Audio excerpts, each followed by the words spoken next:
What you are about to hear is an opinion piece written by me. My source material is in the description box below.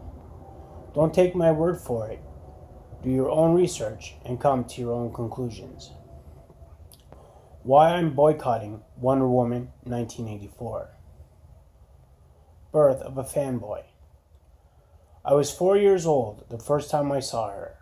This tall, statuesque brunette with long legs, beautiful blue eyes, and a smile so perfect it would become the standard by which I would measure all others for the rest of my life.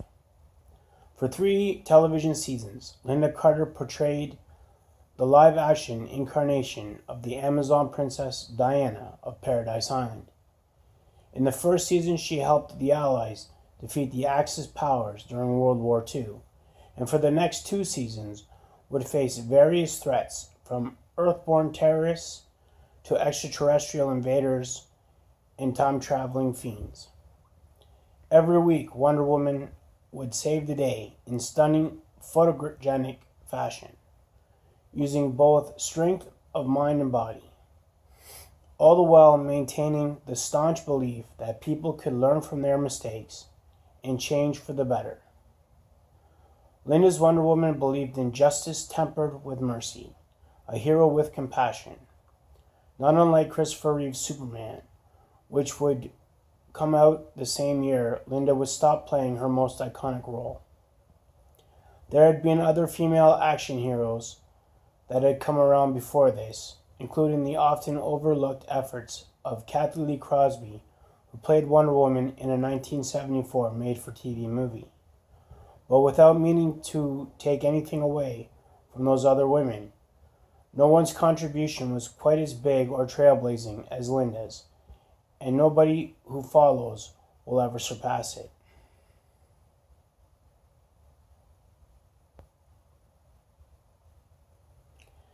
As I said, Linda's Wonder Woman series ended in 1979, but ran in syndication for several years after. Then one day, it just seemed to vanish, but not without having left its mark. As a result of the show's popularity, sales of the comic book had gone up, and Wonder Woman was returned to her traditional roots as a superpowered heroine, something she lost in an attempt to reinvent the character in the late 60s and early 70s.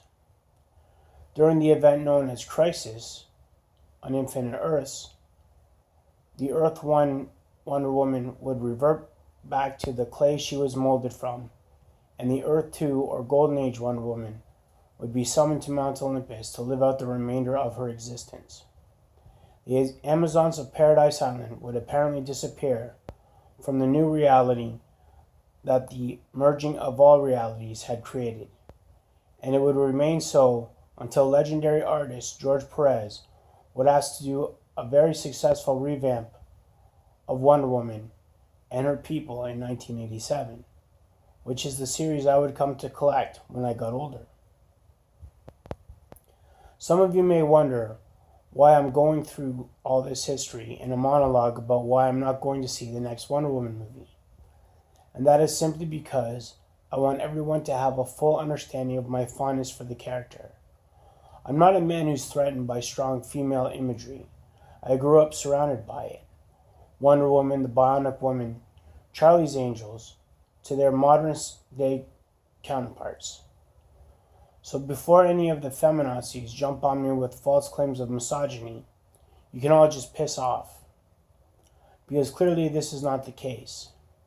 Now let's get back to our regularly scheduled program and my personal perspective, which clearly all of you are interested in, or you wouldn't be listening to it. After that 70s Wonder Woman series, there wouldn't be any type of live-action incarnation of the character for a very long time. My friends and I would often talk about the idea of a Wonder Woman film and whom we'd want to see in it. At one point in time, the television show Jag was quite popular, and I thought its female lead, Catherine Bell, would have been a good choice, as she was tall, athletic, and definitely had the curves of a comic book heroine. In fact, you could probably just transplant the main cast of JAG into the film. I've actually considered this when I started working on my own idea for the character. There had been a plan in 2008 to produce a Justice League of America movie in which Australian model turned actress Megan Gale would be cast as Wonder Woman, but that fell through. Then in 2011, NBC hired writer David E. Kelly to write a pilot for the television series, which would have featured actress Adrienne Palicki as Wonder Woman. Unfortunately, or perhaps fortunately, depending on your perspective, NBC wasn't happy with the finished product, and it seemed like there wasn't going to be a live-action Wonder Woman. Then it happened. Following the success of Man of Steel, Warner Brothers decided to follow it up with Superman vs. Batman, and a young actress named Gal Gadot would be portraying the amazing Amazon in the character's legitimate major motion picture debut.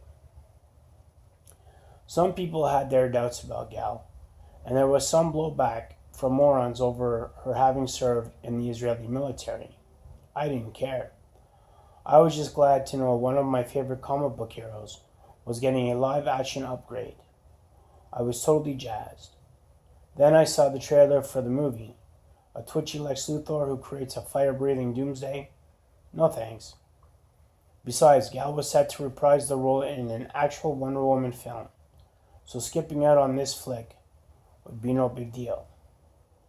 Finally, the day arrived. My father and I were doing one of our monthly outings, and when we got to the movie theater, I saw the Wonder Woman movie poster. Checking the date, I saw that it was playing. And when I was asked what I wanted to see, there wasn't any hesitation in my answer. I wanted to see Wonder Woman. As we stood in the line, I was humming the old 70s theme song and took note that my father and I seemed to be the only men in line. No big deal. All I cared about was the fact that a character I had grown up with was in a movie. My biggest concern was how Steve Trevor would be depicted in the film. I'd never been a fan of Chris Pine. His portrayal of Kirk in the Star Trek reboot had been awful, and the only other movie I'd seen him in was a Lindsay Lohan movie where he played Dick. What I definitely didn't want was for the Steve Trevor character to be portrayed the same way as he was in the Wonder Woman animated movie, where Steve tries to get Diana drunk so he can take advantage of her. Fortunately, this would not be the case, although some of what I would see in this film, and things I would find out, would bother me just as much, if not more.